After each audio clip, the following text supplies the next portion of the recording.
రాష్ట్రంలో ప్రజలకు మరింత పారదర్శకమైన జవాబుదారీతనంతో కూడిన పాలన అందించాలనే లక్ష్యంతో కాంగ్రెస్ ప్రభుత్వం మరో కీలక నిర్ణయం తీసుకుంది.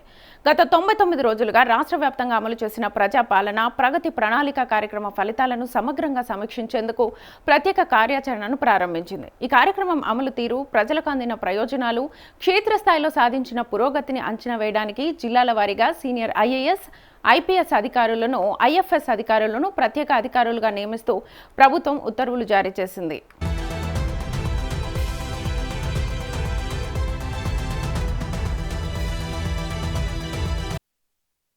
మార్చి 16 నుంచి జూన్ 12, 2026 వరకు రాష్ట్ర వ్యాప్తంగా నిర్వహించిన 99 రోజుల యాక్షన్ ప్లాన్ ద్వారా చేపట్టిన అభివృద్ధి, సంక్షేమ కార్యక్రమాలపై లోతైన అధ్యయనం చేయాలని ప్రభుత్వం నిర్ణయించింది. ముఖ్యమంత్రి ఆదేశాల మేరకు ప్రణాళిక శాఖ ఈ నియామకాలపై అధికారిక ఉత్తర్వులను విడుదల చేసింది.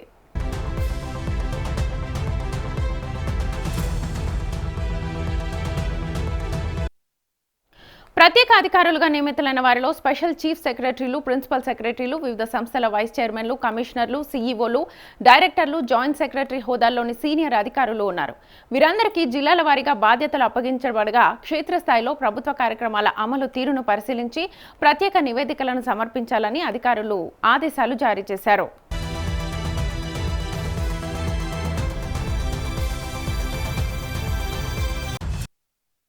ప్రభుత్వ ప్రధాన కార్యదర్శి కె రామకృష్ణారావు ఈ అధికారులకు స్పష్టమైన మార్గదర్శకాలు జారీ చేశారు. తమకు కేటాయించిన జిల్లాల్లో పర్యటించి అక్కడి పరిస్థితులను ప్రత్యక్షంగా పరిశీలించి అభివృద్ధి కార్యక్రమాల పురోగతి, సంక్షేమ పథకాల అమలు, ప్రజల స్పందన, ఎదురవుతున్న సమస్యలపై సమగ్ర నివేదికలను జూన్ 27లోగా సమర్పించాలని సూచించారు.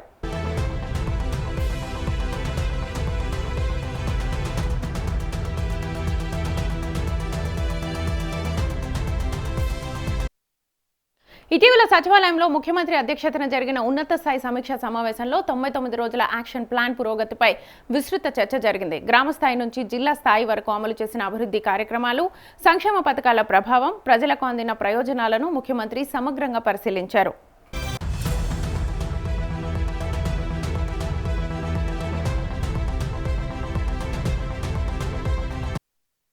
ఈ సందర్భంగా అధికార యంత్రాంగానికి ముఖ్యమంత్రి కీలక ఆదేశాలు జారీ చేశారు. కేవలం కార్యాలయాల్లో సమావేశాలు నిర్వహించడం సరిపోదని, ప్రజల వద్దకు వెళ్లి సమస్యలను తెలుసుకోవడం అత్యవసరమని స్పష్టం చేశారు. ప్రిన్సిపల్ సెక్రటరీల నుంచి జిల్లా కలెక్టర్స్ వరకు ప్రతి అధికారి ప్రతి నెల తప్పనిసరిగా క్షేత్రస్థాయి పర్యటనలు నిర్వహించాలని ఆదేశించారు.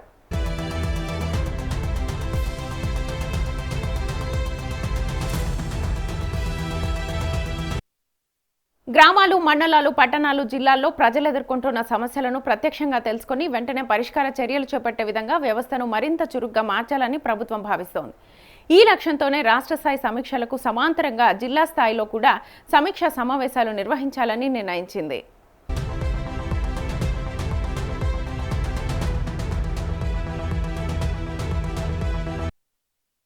ప్రత్యేక అధికారులకు ప్రభుత్వం అత్యంత కీలకమైన బాధ్యతలను అప్పగించింది. ముఖ్యంగా ప్రభుత్వ పథకాల అమలు, ప్రజా సమస్యల పరిష్కారం, గ్రీవెన్స్ సెల్ పనితీరు, అభివృద్ధి కార్యక్రమాల పురోగతిపై వీరు ప్రత్యేక దృష్టి సారించనున్నారు. 99 రోజుల యాక్షన్ ప్లాన్లో నిర్దేశించిన లక్ష్యాలు ఎంతవరకు సాధించబడ్డాయి, ప్రజలకు ఇచ్చిన హామీలు ఏ స్థాయిలో అమలయ్యాయి, ఎక్కడ లోపాలున్నాయి వంటి అంశాలను వారు సమగ్రంగా పరిశీలించనున్నారు.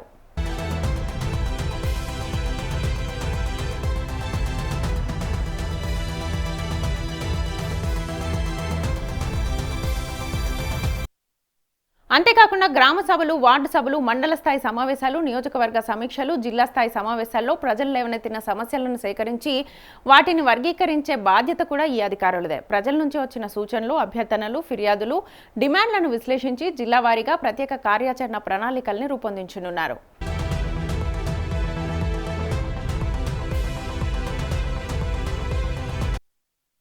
ప్రజాపాలన ప్రగతి ప్రణాళిక కింద అందిన దరఖాస్తులను కూడా క్షుణ్ణంగా పరిశీలించనున్నారు. వివిధ శాఖల పరిధిలో పెండింగ్లో ఉన్న సమస్యలను గుర్తించి వాటి పరిష్కారానికి వేగవంతమైన చర్యలు తీసుకునేలా సంబంధిత అధికారులతో సమన్వయం చేస్తారు.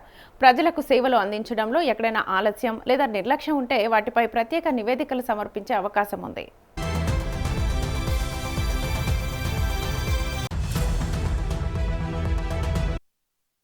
ప్రతి జిల్లాలో అమలు చేసిన అభివృద్ధి కార్యక్రమాల విజయాలను కూడా ప్రభుత్వం ప్రత్యేకంగా డాక్యుమెంట్ చేయనుంది. జిల్లాలో చేపట్టిన మౌలిక సదుపాయాల అభివృద్ధి, సంక్షేమ పథకాల ఫలితాలు, ప్రజల జీవన ప్రమాణాల్లో వచ్చిన మార్పులు, స్థానికంగా విజయవంతమైన వినూత్న కార్యక్రమాలను సమగ్రంగా నమోదు చేయనున్నారు.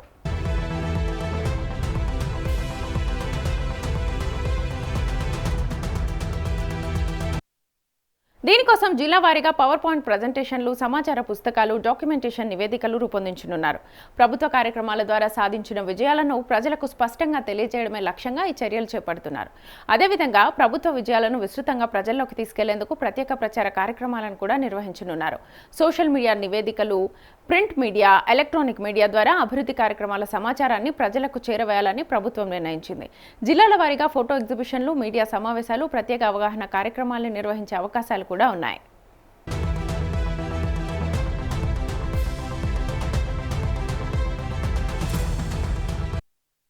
ఇక ప్రతి జిల్లాలో విజయవంతంగా అమలవుతున్న ఉత్తమ విధానాలను గుర్తించి వాటిని ఇతర జిల్లాల్లో కూడా అమలు చేసే దిశగా చర్యలు చేపట్టనున్నారు. ఒక జిల్లాలో మంచి ఫలితాలు ఇచ్చిన కార్యక్రమాలను రాష్ట్ర వ్యాప్తంగా విస్తరించేలా జిల్లా కలెక్టర్స్కు మార్గదర్శకాలు జారీ చేయనున్నారు.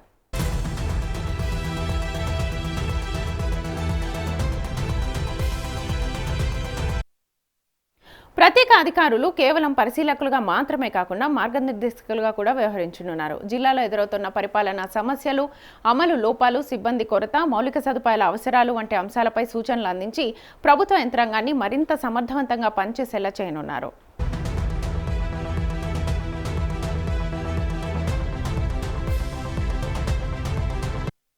మొత్తంగా 99 రోజుల ప్రజాపాలన ప్రగతి ప్రణాళికపై చేపడుతున్న ఈ సమగ్ర సమీక్ష రాష్ట్ర పాలనలో కొత్త దశకు నాంది పలకనుందని ప్రభుత్వం భావిస్తోంది. ప్రజలకు ఇచ్చిన హామీల అమలు, సంక్షేమ పథకాల ప్రభావం, అభివృద్ధి కార్యక్రమాల పురోగతిని క్షేత్రస్థాయిలో అంచనా వేయడం ద్వారా ప్రభుత్వ పనితీరును మరింత బలోపేతం చేయడమే ఈ కార్యక్రమం ప్రధాన ఉద్దేశంగా కనిపిస్తోంది.